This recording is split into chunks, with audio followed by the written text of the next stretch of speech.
പാകിസ്ഥാൻ നെഹ്റുവിന്റെ കാലത്ത്, ഇന്ദിരയുടെ കാലത്ത്, ശാസ്ത്രിജിയുടെ കാലത്തൊക്കെ ആക്രമണം നടത്തിയിട്ടുണ്ടത് ഉണ്ട്. അന്നൊക്കെ എന്താ സംഭവിച്ചത്? അവരെ യുദ്ധം ചെയ്ത് കീഴ്പ്പെടുത്തി എന്ന് മാത്രമല്ല, പാകിസ്ഥാൻ എന്ന് പറഞ്ഞ രാജ്യത്തെ രണ്ടാക്കി തിരിച്ച് മറ്റൊരു സ്വതന്ത്ര രാജ്യത്തിന് രൂപം കൊടുത്ത പാർട്ടിയാ Indian national Congress, Indira Gandhi. India എന്ന രാജ്യം അത് നിങ്ങൾ മറക്കരുത്. ഇന്ത്യയുടെ അയൽ രാജ്യങ്ങളായിട്ടുള്ള ഏത് രാജ്യങ്ങളുടെ പിന്തുണയാണ് നമുക്ക് ഈ വിഷയത്തിലുള്ളത്? നേപ്പാൾ നമ്മളെ പിന്തുണയ്ക്കുന്നുണ്ടോ? ശ്രീലങ്ക പിന്തുണയ്ക്കുന്നുണ്ടോ? മ്യാൻമാർ പിന്തുണയ്ക്കുന്നുണ്ടോ? ചൈന പിന്നെ പണ്ടേ എതിരാണ്. പാകിസ്ഥാനാണ് യുദ്ധം ചെയ്തുകൊണ്ടിരിക്കുന്നത്. നമ്മുടെ ഏത് അയൽ രാജ്യമാണ് നമ്മളെ പിന്തുണയ്ക്കുന്നത്? വിശ്വഗുരു ആണെന്നും പറഞ്ഞിട്ട് ഇവിടുത്തെ പണം എടുത്ത് ലോകം മുഴുവൻ വിമാനയാത്ര നടത്തിയിട്ട് കാര്യമില്ല.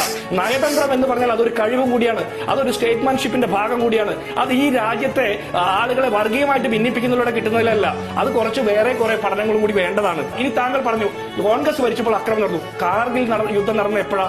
ഇവിടുന്ന് നിങ്ങളുടെ വാജ്പേയിയുടെ കാലത്ത് നിങ്ങൾ പാകിസ്ഥാനിലേക്ക് ബസ് യാത്ര നടത്തുന്നു, നിങ്ങൾ നയതന്ത്ര യാത്ര നടത്തുന്നു, അതിർത്തി തുറന്നു കൊടുക്കുന്നു. അവരെന്താ ചെയ്ത്? മുഷാറഫിന്റെ നേതൃത്വത്തിൽ പട്ടാളക്കാരെ കാർഗിലേക്ക് നുഴഞ്ഞു കയറാൻ വിട്ട് ഇന്ത്യയുടെ ഭൂമി കൈയടക്കി. കാർഗിൽ യുദ്ധം അങ്ങനെയല്ലേ ഉണ്ടായത്? ഇന്ത്യയുടെ പട്ടാളക്കാർ മരണപ്പെട്ടപ്പോൾ അവരുടെ ശവപ്പെട്ടിക്ക് പോലും കൈക്കൂലി മേടിച്ച, അഴിമതി നടത്തിയ, കുംഭകോണം നടത്തിയ പാർട്ടിയാ BJP. നിങ്ങൾ മറക്കുന്നുണ്ടോ? ഇന്ത്യയിൽ പാർലമെന്റ് അക്രമം നടന്നത് ഏത് സമയത്താ? അതിന് മറുപടി നിങ്ങൾ പറയണ്ടേ? ഇനി പുൽവാമയിൽ 40 പട്ടാളക്കാർ ഇന്ത്യയുടെ തെരുവീതികൾ പൊട്ടി ചിന്നി ചിതറിപ്പോയില്ലേ?